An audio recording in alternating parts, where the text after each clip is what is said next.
আল্লাহ রাব্বুল আলামিন 40 জন জান্নাতি পুরুষের যৌন শক্তি দান করেছেন। কয়জন? 40 জন। আর জান্নাতি এক একজন পুরুষের শরীরে কি পরিমাণ শক্তি থাকবে তিরমিজি শরীফ খুলে দেখেন, এক একজন জান্নাতি পুরুষকে আল্লাহ রাব্বুল আলামিন এই পৃথিবীর 100 জন যুবকের শক্তি দান করবেন। তাহলে এবার 40 কে 100 দিয়ে গুণ দেন, কত হয়? 4000। কত হয়? 4000। আমাদের নবীজির শরীরে 4000 পুরুষের শক্তি ছিল। যদি নিজের প্রয়োজনে নিজের চাহিদা পূরণে বিবাহ করতেন, নবীজির 4000 স্ত্রীর প্রয়োজন ছিল। কিন্তু নবীজি কি করেছেন? তার সারাটা জীবন কাটিয়ে দিয়েছেন একজন বুড়ি মহিলাকে নিয়ে।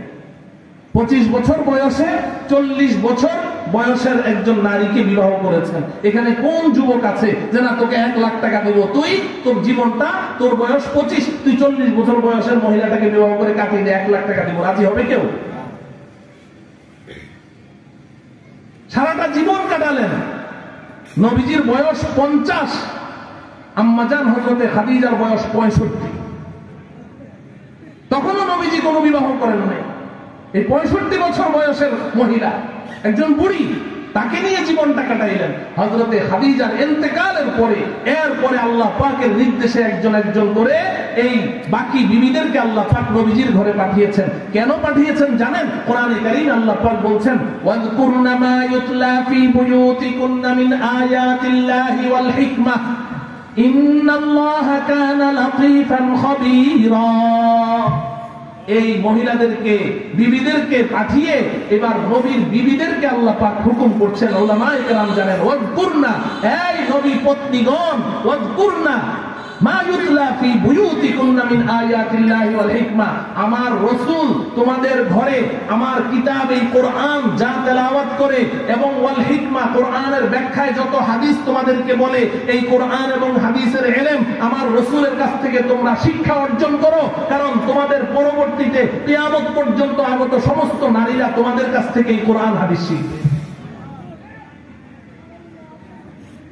এজন্য আজকাল আমাদের দেশের ওই যে কতগুলো নাস্তিক আছে, হ্যাঁ, এখন তো এগুলা নাই। ওই যে মুরগি চোরা শাহরিয়ার কবির গেল করি, ওর কোনো খোঁজ খবর নাই। এই যে তারপরে যে মেনন, ইনু, এগুলো এরা ওই যে আমাদের আমির হেফাজত হাটহাজারীর হযরত আমার শাইখ মুর্শিদ হযরত মুফতি আহমদ শফি রহমতুল্লাহি আলাইহি, উনি একবার বলেছিলেন যে তোমরা ক্লাস 5 এর পরে মেয়েদেরকে আর স্কুলে পাঠায়ো না। হযরত তার জীবনের শেষ দিকে এসে বলেছিলেন যে ক্লাস 5 এর পরে তোমাদের মেয়েদেরকে আর স্কুলে পাঠায়ো না। এটা নিয়ে তারা টক শো করেছে, সারা বাংলাদেশ গরম করে ফেলেছে। এই যে আমরা বলেছি না যে ইসলাম নারী অধিকারের কথা বলে না, ইসলাম নারীদের বিরুদ্ধে বলে, ইসলাম নারী শিক্ষার বিপক্ষে বলে। এই যে দেখো বাংলাদেশের মুসলমানদের নেতা কি বলে, ক্লাস 5 এর পরে আর মেয়েদেরকে স্কুলে পাঠায়ো না। তো বোঝা গেল যে নারী শিক্ষার বিপক্ষে ইসলাম, নারী শিক্ষার বিপক্ষে। আমি নিজে হযরতকে প্রশ্ন করেছিলাম, হযরত আপনি এই কথাটা কেন বলেছেন? হযরত আমাদেরকে বলেছেন, আমাদের সামনে আমার বন্ধুবর মাওলানা খালেদ সাইফুল্লাহ আইয়ুবী ওই মজলিসে উপস্থিত ছিল, আরো অনেক সাথীরা আমরা উপস্থিত ছিলাম। আমাদের সামনে হযরত বলেছেন, আরে আমি তো নারী শিক্ষার বিপক্ষে বলি নাই, আমি বলেছি ক্লাস 5 এর পরে মেয়েটা তো বালেগা হয়ে যায়, সাবালিকা হয়ে যায়, এরপরে এই মেয়েটাকে একা একা তুমি যে পাঠিয়ে দিচ্ছ, এই মেয়ে কি পড়াশোনা করছে নাকি তার চরিত্র ধ্বংস করে সবকিছু হারিয়ে নিঃস্ব হয়ে এরপরে আবার ঘরে ফিরে আসছে? অস্বীকার করতে পারবে? পরিবেশ আছে এখন। হযরত বলেন আমি তো শিক্ষার বিপক্ষে বলি নাই। আর যদি হযরত যদি এই ইসলাম যদি নারী শিক্ষার বিপক্ষে হতো, তাহলে সারা বাংলাদেশে এই যে আজকে মাদ্রাসা তো উম্মে হাবিবা দাওরে হাদিস মাদ্রাসা, এই হাজার হাজার মাদ্রাসাগুলো, এগুলো তো এর সভাপতি তো ছিলেন আহমদ শফি রহমতুল্লাহ আলাইহি। যদি নারী শিক্ষার বিপক্ষে হতো, তাহলে এই মাদ্রাসাগুলো তো তিনি সব বন্ধ করে দিতেন, যে নারীদের কোনো শিক্ষার দরকার নেই। এই মাদ্রাসা তো উলামায়ে কেরাম পরিচালনা করছেন। এমনকি আমাদের কওমি মাদ্রাসা শিক্ষা বোর্ডে এইবার এই পরীক্ষা নিয়ন্ত্রক নিজে ওই দিন আমাকে বলেছেন যে আমাদের ছেলেদের তুলনায় মেয়ে পরীক্ষার্থীর সংখ্যা ছেলেদের চেয়ে ডবল। তাহলে ইসলাম নারী শিক্ষাকে সমর্থন করে কি করে না? হ্যাঁ, আম্মাজান হযরতে আয়েশা রাদিয়াল্লাহু তাআলা আনহা 9 বছর বয়সে নবীজির ঘরে গেছেন। আর নবীজি যখন ইন্তেকাল করেন তখন আম্মাজানের বয়স 18 বছর। তার মানে নবীজিকে পেয়েছেন মাত্র 9 বছর। কয় বছর? কথা বলেন। 9 বছর। 9 বছর নবীজিকে পেয়েছেন। এই নবীজির সান্নিধ্যে 9 বছর ছিলেন। তাও আবার উনি একা না, আরো 8 জন সতীন আছে, আরো 8 জন সতীন আছে। তার মানে প্রতি 9 দিন পর একদিন নবীজিকে কাছে পেয়েছেন। খুব সহজ একটা হিসাব। তো হযরতে আয়েশা নবীজির ঘরে ছিলেন 9 বছর, প্রতি 9 দিন পর একদিন পেয়েছেন। তার মানে এই 9 বছরের টোটাল কয় দিন পেয়েছেন? আমার হিসাব বুঝেন নাই? আরে উনি নবীজির ঘরে নবীজির স্ত্রী হিসাবে ছিলেন কয় বছর? 9 বছর। বলেন না কয় বছর? সবাই বলেন কয় বছর? 9 বছর। আর যেহেতু ওনার আরো 8 জন সতীন ছিল, তাহলে 9 দিন পর একদিন ওনার বাড়ি আসতো। 9 দিন পর, তাই না? নবীজি এক এক দিন এক এক স্ত্রী ঘরে থাকতেন। তাহলে 9 দিন পরে একদিন করে নবীজিকে পেয়েছেন। নবীজির ঘরে ছিলেন 9 বছর। তাহলে নবীজিকে পেয়েছেন কয় বছর? 1 বছর। আমার হিসাব মনে হয় বুঝেন নাই। 9 দিন পরে যদি একদিন পায়, তাহলে 9 বছর ঘরে থাকলে উনি পাইছেন আসলে কয় দিন? 1 বছর পান নাই? নাকি আমি হিসাবটা ভুল বললাম? এই 9 বছরের মধ্যে সতীন ওনারা তো 9 জন, তাহলে এক একজনের ভাগে 1 বছর করে পড়ে নাই? 1 বছর করে পড়ে নাই?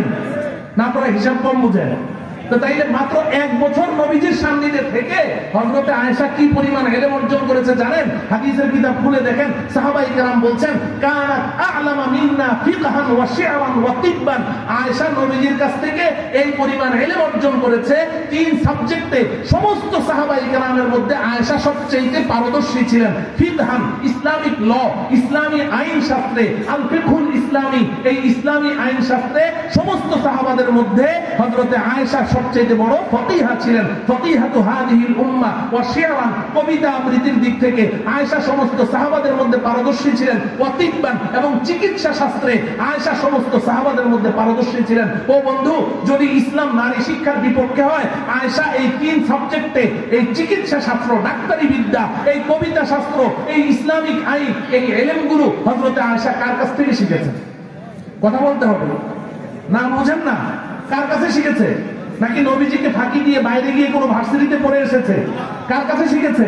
তাইলে ইসলাম যদি নারী শিক্ষার পক্ষে না হয়, তাহলে হযরতে আয়েশাকে নবীজি এত ইলম কেন শিক্ষা দিলেন? বলতেন, হ্যাঁ আয়েশা, তোমার এত শিক্ষার দরকার নেই।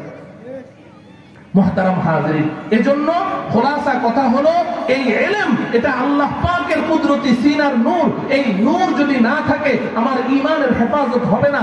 আমরা যদি ইলম শিখতে নাও পারি, আমাদের সন্তানদেরকে এই ইলম শিক্ষার জন্য দিয়ে দেই, আমাদের ছেলেদেরকেও দেই, মেয়েদেরকেও দেই। যদি এই ইলম তাদের সিনার মধ্যে এসে যায়, তো আল্লাহ রাব্বুল আলামিন বলেছেন, ইয়ারফাইল্লাহুল্লাযীনা আমানু মিনকুম ওয়াল্লাযীনা উতুল ইলমা দারাজাত। তোমাদের মধ্যে আল্লাহ পাক যাকে ঈমানের সাথে সাথে ইলম দান করেছেন, আল্লাহ পাক এই পৃথিবীতে তাদের মর্যাদা সবচেয়ে বেশি বৃদ্ধি করেছেন। আল্লাহ রাব্বুল আলামিন আমাদেরকে এই কথাগুলো উপলব্ধি করে আমাদের সন্তানদেরকে এই ইলমে দ্বীনের এই মার্কাজে পাঠিয়ে দেওয়ার তৌফিক দান করুন। এই সহিহ ইলমের মাধ্যমে আল্লাহ রাব্বুল আলামিন আমাদের ঈমানের হেফাজত করুন। আল্লাহ রাব্বুল আলামিন আজকের এই মাহফিলকে কবুল করুন। ওয়া সাল্লাল্লাহু তাআলা আলা সাইয়্যিদিনা মুহাম্মদ ওয়া আলা আলিহি ওয়া আসহাবিহি।